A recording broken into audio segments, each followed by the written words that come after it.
The 2023 presidential candidate of Labour Party, His Excellency Mr. Peter Obi, has once again criticized this government, Bola Ahmed Tinubu-led federal government, over corruption.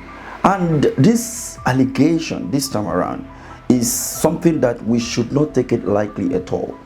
Imagine in 2024, we had over 20 trillion naira budget. The federal government have not been able to, explain to Nigerians how they were able to spend that 28 trillion naira budget of 2023.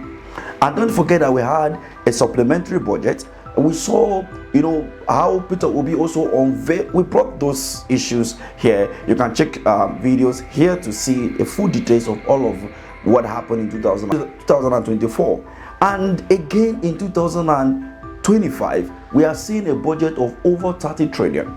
And now it has been unveiled that over 7 trillion naira has been misappropriated.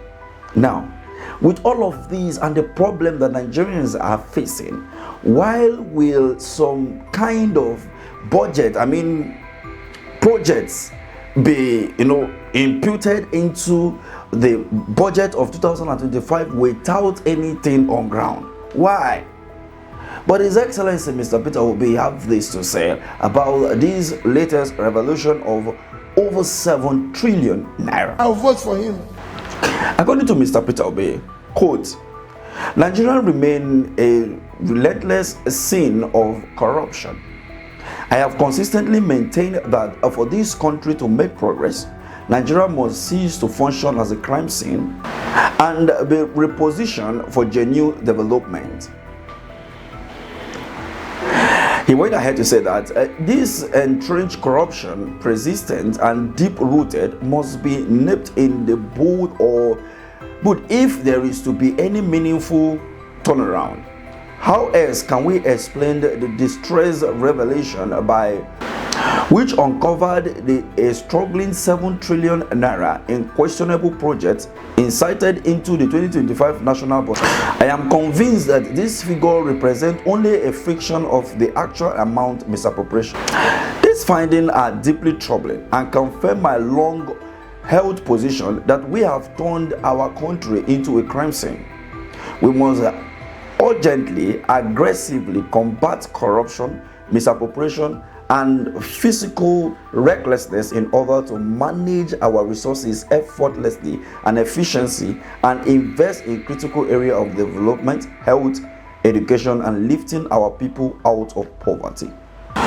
In order not to bore you with all of the reading of what he said, let me summarize the remaining part of his tweet on his verified Twitter handle. He said that when you look at this 7 trillion naira we are talking about, we have the budget of the Ministry of Education, which was the Ministry of Education, which was allocated 3.52 trillion, health 2.48 trillion, humanitarian affairs and poverty alleviation 260 billion, Ministry of Agriculture is 636.8 billion. But wait, education of over 200 million Nigerians for 3.52 trillion. Okay, let's leave that aside. For the health of over 200 million Nigeria, we have 2.48 trillion. How about? When you look at this, no wonder our president always fly go France. The other one, before Tnubu came, is always in London for medical checkup. It's just like taking your, let me not say it, but that is what it is. And Peter Obi said that when you look at this impunity, you will discover that all of this money from those ministries that I have mentioned, all of them put together, is not even up to the 7 trillion naira that have been misappropriated. So you see the level of corruption.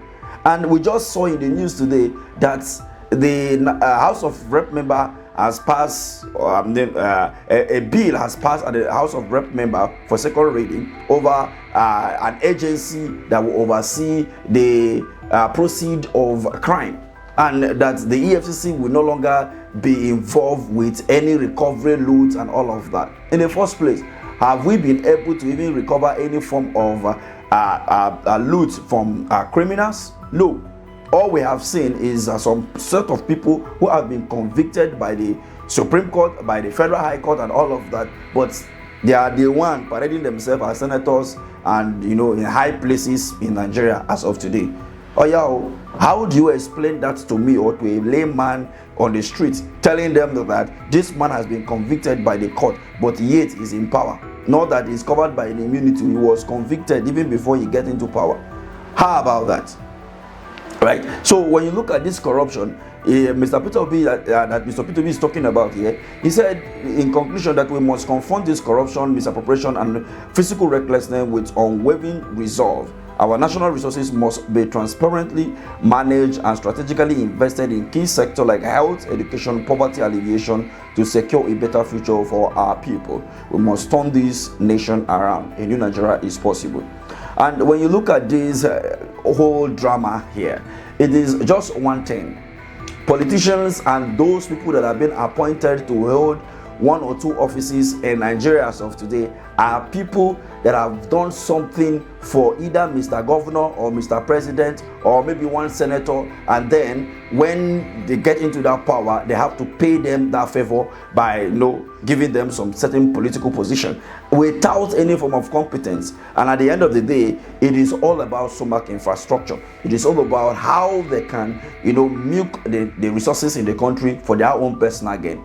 With all of this, can Nigeria ever head to anywhere near development when we scale? It's not possible now, you know that. But anyway, we are here to report and talk about this. But then, like I said in my last video concerning the police recklessness that led to the death of a student, may the soul of that gentle young man rest in peace, and may Nigerians have the sense to rise up to those monsters that want to end this country prematurely. God bless you. They have a clinic here. They have 2 or 3 nurses that have been working here without pay. The last time I came, they said they were not being paid. And there's no doctor comes to see them. But because nobody will be able to volunteer to come and see them. So I'm only here to continue in my own little way to support them, appeal to other Nigerians, well-meaning Nigerians, and especially we leaders, to be able to come and see the conditions in which Nigerians live, so we can know, as they mentioned here, their priority is food, their priority is care for their children.